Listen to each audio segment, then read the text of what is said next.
Alright, so that was my car just running. Probably real amazing for everybody, I'm sure. Problem was I kept having misfires in different cylinders, and thanks to this guy, he helped me to show me how to get rid of the PTU, or the power transistor unit, as some people know it.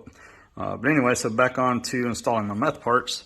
Finally got my solenoid in, and I just rigged up this pretty basic little bracket here where I'm going to mount it. I'm going to go ahead and get it over here behind the blow-off valve and my piping here, and then I'll wire that in. And I get all this wiring. I still got to figure out what the heck I want to do with all my wiring, and I got that backwards. So, but anyway, that's what I'll do here, and then I can get my hoses routed. So let me get that done, because I definitely can't get this done two-handed. So, all right. So this part right here, I figure might make common sense, or might be common sense to some people, but I just wanted to throw it out there. I'm using to cut this nylon line with these little side cutters here, and as you can see, the one on the left, if it'll focus in there, kind of squishes down, if you can see it. And what I like to do is make sure it is rounded out, kind of like the one here. That's a little bit more round after I get done versus leaving it like that. And I like to try and clean up the edges. The one video I saw where the guy was trying to fix issues with his leaking, I don't know what was causing his, if he didn't have it rounded out or if it was squished, but common sense, don't leave it squished. Kind of press it and make sure it's rounded down, clean up the edges a little bit. Another thing, this is the nylon. I was watching a video the other day, passing on what I learned. This is the nylon. It's not real good around hot areas where it might melt. So be careful if you're going to be using this. I know Snow Performance has some braided lines, I guess they use, which would be good for that. I might upgrade to that somewhere down the road, but for now, I'm going to stick with this. I don't think it's really going to be hot in the area where I'm doing it at, because as you see, I'm far from my exhaust manifold. I'm going to be way over here. So, but anyway, just want to throw that out about the line. That could be very important, because if you've got one that melts, and there goes all your fluid, then you risk going lean and bye-bye motor. So I just want to throw that one out there. All right, whenever you're ready.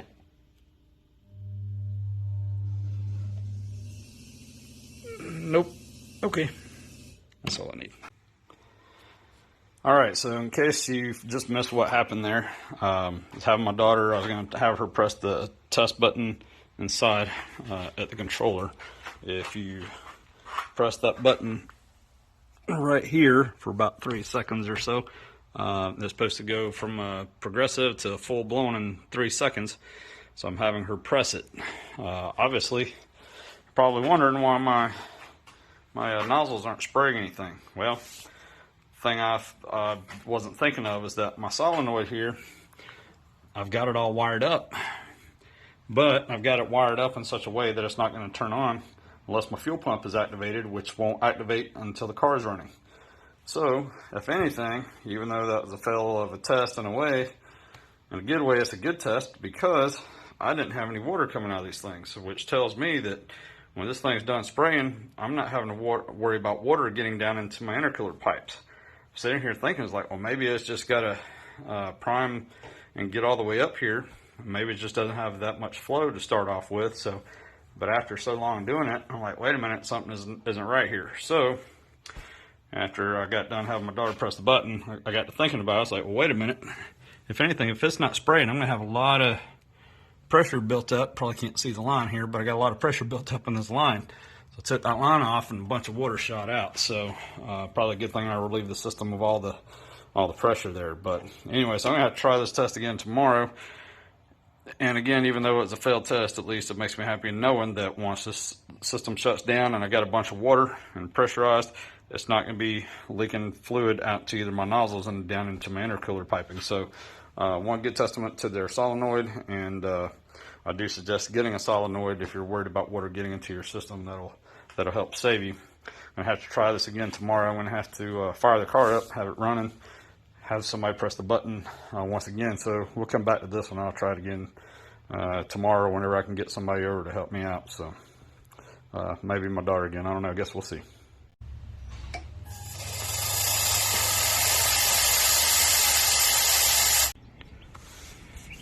All right, so I have my car up ready to go to the races. Of course, I got it on the trailer right now. Car cover blew off. I got to get back up on there. All ready to go. Got everything buttoned up. And this trailer only cost me about $400, but I had a buddy cut off my fender that went over the tires. This little part right here caught my tire on the passenger side. Show you what that did. So this nice little hole right here was due to the nice little pointy end that was sticking up off my trailer, and kind of gassed it there a little bit, and I got it there, and kind of ruined my race weekend. So I'm supposed to have one on coming in, should be here Thursday. Hopefully I can get this thing mounted, and on Thursday evening have it back on the car ready to go for test and tune on Friday. So doing a little modifications here. I've cut that little pointy tip off my trailer here, so I won't have that issue anymore. And I just got to get that's just plate I'm holding my car cover down, but I got to cut these off as well, and hopefully we won't have any issues with that anymore. So we'll see. Cross my fingers and hope for the best. So I'm going to get busy working on the other side there, getting that other corner cut off.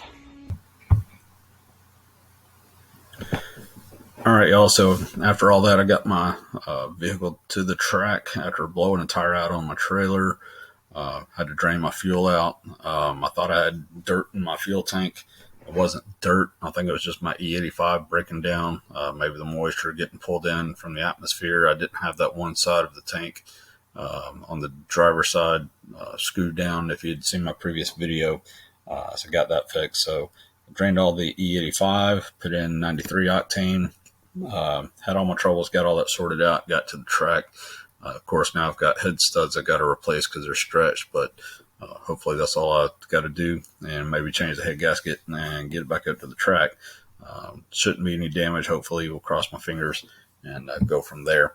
But anyway, these are just the results from my test and tune day. Just trying to work on my air fuel ratios, get my nitrous dialed in, and work with the methanol injection because I'd never used that before.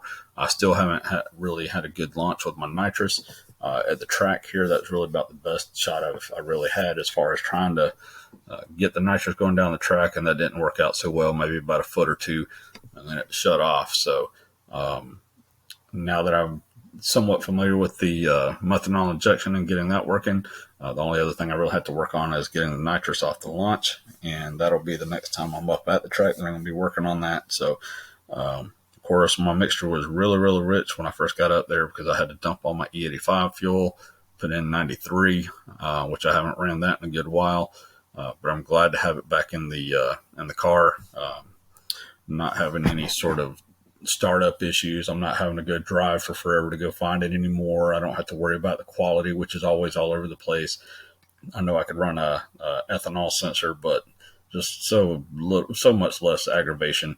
I run the methanol injection and with the pump 93, and I'm going to be good. So I just wanted to go over some of my logs because sure, you can see me going down the track. Yes, you can see the car from the outside, but you're not actually seeing what's going on as far as the parameters. So this was my second run here, and I just want to point out a few things between a few of the logs I had.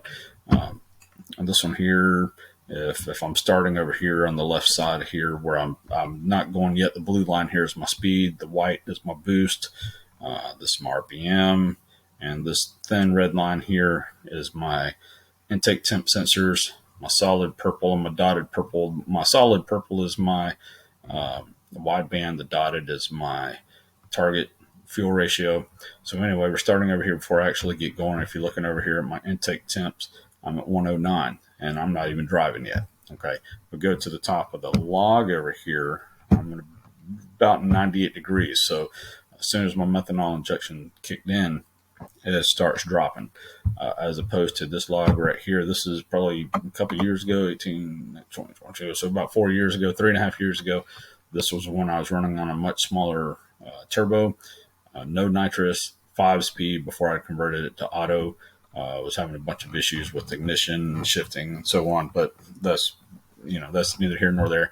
The point I'm trying to make here is that if you look at my intake temps over here, this is a cold day. I'm starting at 60 degrees, and over here I'm at about 88 degrees. So that's about, let's see, 88 minus 60. So that's about close to almost 30 degrees increase just going down a quarter-mile track, as opposed to over here starting at 109 and dropping down to 98.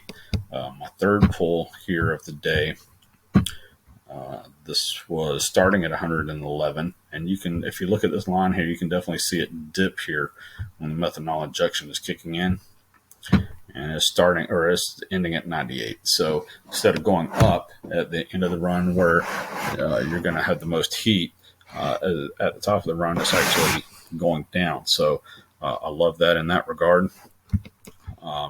So this was just to basically show the difference. This log isn't really good for anything else, because I was having issues going down the track, shifting, ignition issues. You can see it's about a half a second in between each shift. I didn't have nitrous, didn't have methanol injection, but I'm just trying to show the simple point that if, let me get these lines out of the way. If you're just looking at this red line, which is my intake temps, you can see where it is actually increasing. Installing the installing the methanol injection, you can definitely see the difference between it going up and now it's going down. So that part I'm enjoying. One thing I will say is that if you're going to be running methanol injection, if you're on a stock ECU or you don't have a way to tune it and pull the fuel out, you may as well not even waste your time.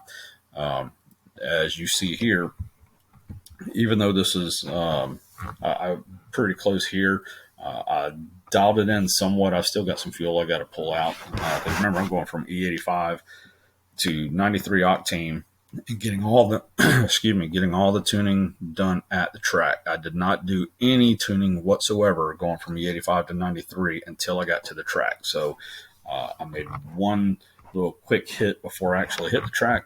My first run, this is my second one. My first run was really rich. I leaned it out, and here I am already. Pretty lined up, pretty good, and as soon as I hit about here, okay, where you see where my wideband is hitting my target fuel ratio where I wanted it, and then go over here and look, 11.9. That's where I was hitting it. My target was 12.1. Okay, so I'm pretty close. And then as soon as my methanol injection kicks in, which you can see, which is, I think I had it right around 10 pounds of boost or so when it starts kicking in. And the wideband is saying, see ya, I'm going rich. So, and it is. So you see I'm down about 9.8. So I've got some tuning still to do here. I've got a lot of fuel I got to pull out. Now I'll say this is a rather large turbo on an auto with a very tight converter, which is hard to get up on the RPM. So maybe just because I was running, maybe it's hard to get up on it because I'm only running a 50 shot right now. I'm probably going to have to jump it up to maybe about 100 to get it spooling. I don't know. I'm just going to have to see how the 50 works, see if it does what I need. But it's lagging right here at the end, right about the 6,500 RPM. That's where it's starting to go. Follow that boost curve on that white line. Let's see, it's starting to top out right there at red line. So about 9250, I believe, is my rev limit. I'm trying to shift around 9,000 RPM. But about that time, that's where I'm shifting, and you can see where it kicked in quick, and that's where I bounced off my rev limiter there. That's why there's the spike here in that regard due to that. But in that regard, if I didn't have this so rich, I'm sure I'd be feeling a whole heck of a lot more, because at the very top when it started moving, it was moving. I ran about a 10.3 in the 8th mile at 93 miles an hour. I've run 7.5, 7.6 or so around the, the 7-second range in the 8th mile at slower mile per hour. I'm running, 9s and 10s with a much faster mile an hour. I'm doing it at the very top end. So I know the power is there. And when I lean this out, it's going to be a whole heck of a lot faster. So I was actually, even though I had the problems with stretching my head studs, I was very happy with the results of the speed that I was getting. And I'm not even there yet. So I've got to pull this out, lean this out, and probably throw some more timing in it. And then I think I'll be good. I'm very happy with the methanol injection right now, the way it's performing. In that regard, I can definitely feel the power. And I'm able to run it on a pump gas fuel on a 93 octane. So the 93 octane is plentiful around my area. I don't have to worry about, am I going to be able to find E85 gas station? Is quality going to suck? I don't know. If you're in one of those areas where there's plenty of E85 and it's good quality, great, good for you. Feel free to run it if you want. But in my area, it sucks. The quality is not all that great. So I'm happy to be using this, and I don't have all those issues. So, but yeah, you definitely need a tuning program, something to be able to pull back on that fuel, like I'm going to have to do to take advantage of it. You can't just throw a methanol injection kit in it, spray the methanol, and think you're just going to have more power. You're probably going to rob yourself of power, if anything. So, but here's another. This is my last final pull of the day. Of course, this is a lot richer here. So I'm still having to tune it and get everything dialed in. This is where my nitrous was kicking in. And then when my temps got up to about the 216 mark, I believe, it was done. So yeah, about there, that's where it shut off. And then I think it came back on and then went back off. So I felt it fall on its face. So I didn't really even get to use the nitrous while I was there. But anyway, starting out here, I'm at about 111, ending the run at about 98 on this one as well. About 45 pounds of boost. I've still got more boost I'm going to be adding in that regard. But once again here, another spike because I'm bumping off the rev limiter in that regard because let me see, I believe I'm at 9250. I believe we'll just go check. Yep, 9250. So that's what the problem is there. So I'm waiting on another shift box from Force 4. I'm going to get that where I can use that. And right now I was manually shifting with my shifter for my auto. So that's why I was having that issue. That's going to go away here soon, as soon as I get that box. But as you see, I'm running on 93 octane, that much boost, about 45. I think on my 45 pounds of boost on my first run. I think I got to 49, and I had no knock. I think this right here is probably some phantom knock here, but no knock, absolutely none. No knock here, probably a little phantom knock right there.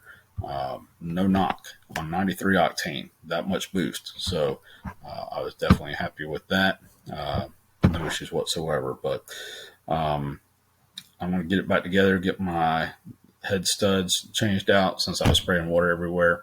But you see the test with the nozzles working. You see what the spray pattern is, and so on. I'm very happy with the kit so far. One last thing I will add is that I did talk to the guys at AEM because I'm asking because I see people and I don't see this question being asked at all, so I'm just going to throw it out here on the video. I see it mentioned where people are starting the methanol injection, where it starts and then the full flow. And so I basically called them up like, hey, what are you guys using to determine where it needs to start and where it needs to be full blast. So I mean, I guess that depends on the car. So you're probably just going to have to play with it and see what works best for you. So I don't think you're going to have a certain definite answer there. But what I would say is that I told him how much boost I was going to maybe shoot for, maybe 50, 60 pounds.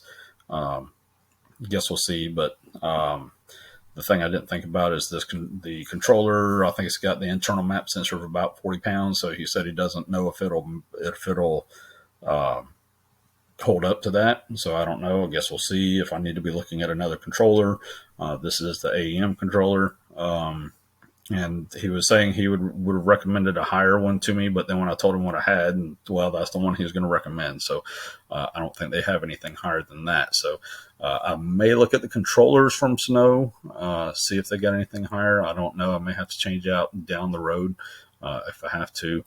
So I'm going to be looking around there. So just something to keep in mind if you're going to be running a whole lot of boost on methanol injection. That might be one thing to consider is, how much is it going to be able to handle? I don't know on mine yet. I just know it's got a 40 psi internal map sensor inside the controller. So I guess we'll see how it holds up, and I'll keep you guys posted and down the road if I got any problems, or just let you know how it's going. So, but anyway, aside from that, I don't have anything else. I'm gonna have to get back to work on the car and get it back to the track. I'll hope to get it there soon. Just changing out the studs and the head gasket. Hopefully, be good to go. So, anyway, till then, y'all keep having a good one. Take care.